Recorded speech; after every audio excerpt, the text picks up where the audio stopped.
ஒரே ஒரு தடவை இந்த சுங்கன் மீன் குழம்பை செஞ்சு பாருங்க. அப்புறம் இந்த ரெசிபியை தான் திரும்ப திரும்ப கேட்பாங்க. வீடு முழுக்க வாசனை வீசும். இந்த சீக்ரெட் டிப்ஸை மிஸ் பண்ணாமல் பாருங்க. வீடியோவை ஃபுல்லாக பாருங்க. வாங்க சூப்பரான சுங்கன் மீன் குழம்பு எப்படி செய்யறேன்னு சொல்லி பார்ப்போம். Hi everyone, welcome to Rechu Kitchen. Today we're cooking something yummy. Let's go.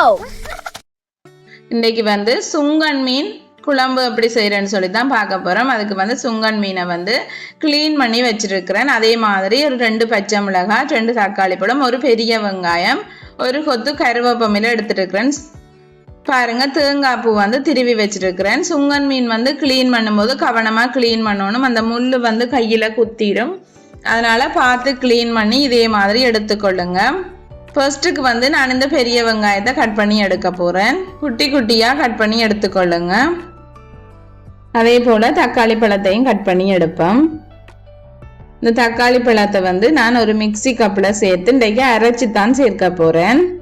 பச்சை மிளகாயை இதே மாதிரி கட் பண்ணி நீள வாக்கில் கட் பண்ணிவிட்டு குட்டி குட்டியாக கட் பண்ணி எடுத்துக்கொள்ளுங்க. இனி ஒரு சட்டியாண்ட அடுப்பில் வச்சுட்டு கொஞ்சமாக எண்ணெய் சேர்த்துட்டு பெரிய சீரகம் கொஞ்சமாக சேர்க்கிறேன். அந்த சீரகம் பொரிஞ்சு வந்ததும் கடுகு வெந்தயம் கொஞ்சமாக சேர்க்கிறேன். பட்டை ஒரு 2 துண்டு பட்டையை நல்லா நுணுக்கிட்டு சேர்க்கிறேன். ஒரு கொத்து கருவேப்பிலையும் சேர்த்துக்கொள்கிறேன். பச்சை மிளகாய் வெட்டி வச்சிருக்கிற பச்சை மிளகாவையும் சேர்த்துட்டு அதோட வெங்காயத்தையும் சேர்த்துக்கொள்கிறேன். இதோட சேர்த்து நான் ஒரு 3 உள்ளிப்பல்லு தட்டி சேர்த்துக்கொள்கிறேன். சேர்த்துட்டு இது எல்லாமே சேர்ந்து நல்லா வதங்கி வரணும். அதோட நான் தக்காளி பழம் அரைச்சி வச்சிருக்கிறேன். அதையும் சேர்த்துக்கொள்கிறேன். சேர்த்துட்டு நல்லா மிக்ஸ் பண்ணி விடுங்க. அந்த தக்காளி பழத்தில் பச்சை வாசனை போகிற வரைக்கும் நல்லா மிக்ஸ் பண்ணி விடுங்க. புளி சேர்த்துக்கொள்கிறேன். ஒரு பாதி தேசி பழத்துற அளவுக்கு புளியை நல்லா கட்டியாக கரைச்சி வச்சிருக்கிறேன். அந்த புளி தண்ணியை சேர்த்துக்கொள்கிறேன். இந்த குழம்புக்கு தேவையான கல்லுப்பு சேர்த்துக்கொள்கிறேன். இந்த புளி தண்ணியெல்லாம் சேர்த்து நல்லா கொதிச்சு வரும்போது குழம்பு மிளகாய்த்தூள் ஒரு 3 மேசக்கரண்டி நான் சேர்த்துக்கொள்கிறேன். அதோட தேங்காய் பால் 2ஆம் பால் எடுத்து வச்சிருக்கிறேன். அதையும் சேர்த்துட்டு நல்லா மிக்ஸ் பண்ணி விடுங்க. இதே போல் கொதிச்சு வரும்போது அந்த பச்சை வாசனையெல்லாம் போய் முடிய நல்லா இருக்கா மிக்ஸ் பண்ணி விட்டுட்டு இந்த சுங்கன் மீனை சேர்த்துக்கொள்ளுங்க.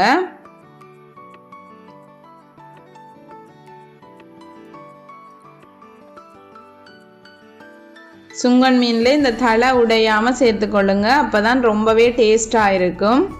கரண்டி அப்படி மேலால் ஒருக்கா புரட்டி விட்டுட்டு கரண்டியை போட்டு கிண்டாமல் நல்லா இந்த மூடி வச்சு மூடி விடுங்க.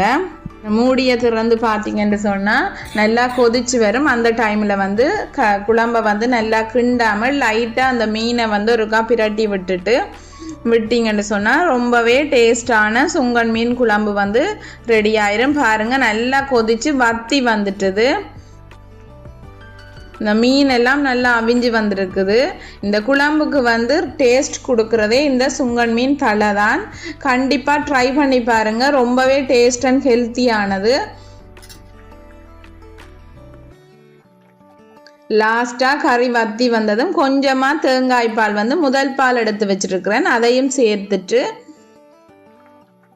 நல்லா கொதிச்சு வந்ததும் அடுப்பை ஆஃப் பண்ணிங்கன்னு சொன்னால் சூப்பர் அண்ட் டேஸ்டியான சுங்கன் மீன் குழம்பு ரெடி ஆயிட்டு. ரொம்பவே ஹெல்த்தியானதும் கூட. கண்டிப்பாக வீட்டில் ட்ரை பண்ணி பாருங்கள். எப்படி இருக்குன்னு சொல்லி கமெண்டில் சொல்லுங்கள்.